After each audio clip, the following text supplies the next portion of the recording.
আসসালামু আলাইকুম প্রিভিয়ার্স। আজকে আমি সবাইকে জানাই বাংলা নববর্ষের শুভেচ্ছা, পয়লা বৈশাখ। আজকে আপনাদেরকে বাংলা নববর্ষের শুভেচ্ছা জানানোর জন্য আমি চলে আসলাম গাজীপুর শালবনের ভিতরে। শালবনের পক্ষ থেকে আপনাদেরকে জানাই আমার বাংলার ঐতিহ্য, বাংলার প্রাণ, বাংলার সংস্কৃতির মাধুরী মিশিয়ে পহেলা বৈশাখের শুভেচ্ছা। আজকে আমি আপনাদেরকে এই যে শালবনের কিছু চিত্র দেখাবো প্রিভিয়ার্স। আমি চলে আসলাম আপনাদেরকে পহেলা বৈশাখ উপলক্ষে শালবনের উপহার দেওয়ার জন্য। আমি আজকে আপনাদেরকে যে দেখেন একদম শালবনের ভিতরে আছি, গভীরে আছি।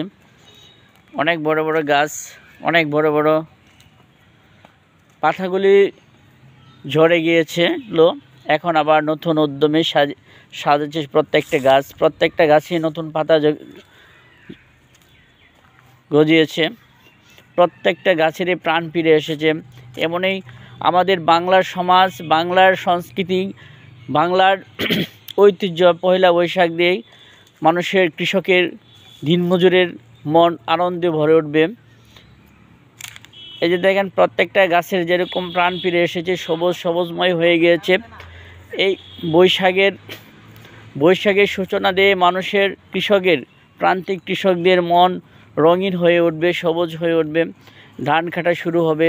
এই নবান্ন উৎসবের মাধ্যমে বাংলার কৃষকরা তাদের ঘরে সোনার ফসল উঠাবে, যে ফসল দিয়ে তাদের জীবন পরিচালনা করে।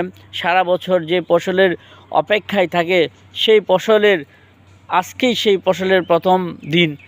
তাই আমার গাজীপুরের শালবনের মাধ্যমে আপনাদেরকে সেই নববর্ষের শুভেচ্ছা জানাতে চাই।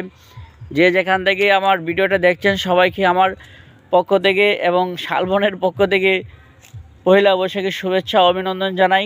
প্রিভিয়ার্স, আপনারা আমাকে বেশি বেশি সাপোর্ট করেন, যাতে আপনাদেরকে এরকম সুন্দর সুন্দর স্পেস, এরকম সুন্দর সুন্দর ন্যাচারাল জায়গাগুলি আপনাদেরকে দেখাতে পারি। আমি প্রতিবারই চেষ্টা করি আপনাদেরকে ন্যাচারাল কিছু দেখানোর জন্য। আজকেও আমি আপনাদের সেই নববর্ষের উপহার দেওয়ার জন্য আমি শালবনের ভিতরে চলে আসলাম, গভীর জঙ্গলে চলে আসছি আপনাদেরকে শালবনের উপহার দেওয়ার জন্য। পয়লা বৈশাখে আপনাদেরকে এই শালবনের পক্ষ থেকে উপহার জানাই, শুভেচ্ছা জানাই। আপনারাও আসুন, আপনারা ঘুরে যান, আপনাদের পরিবার পরিজনদেরকে নিয়ে আসুন, সময় পেলে আসুন, আপনারা দেখে যান যে শালবনের কত সুন্দর, কত বৈচিত্র্যময় রূপ। আমি দৃশ্য দেখাচ্ছি, দেখেন ওই যে দেখা যাচ্ছে আপনার গভীর জঙ্গল, অনেক বিশাল বড় জঙ্গল, যে প্রত্যেকটা যে কেউ আসলে এখানে ভালো লাগবে।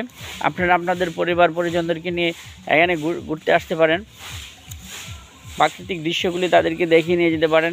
এই শাল গাছগুলি আসলে আমি যে জানি, এই গাছগুলি এই গাজীপুর ছাড়া অন্য কোথাও হয় না। অন্য কোথাও অনেক ট্রাই করেছে, অনেক চেষ্টা করেছে অন্য কোথাও রোপণ করার জন্য, কিন্তু আসলে এই গাজীপুরের মাটি ছাড়া এই শাল গাছ আর কোথাও হয় না আমার ধারণা। ধন্যবাদ সবাইকে। আসসালামু আলাইকুম। নববর্ষের শুভেচ্ছা ও অভিনন্দন।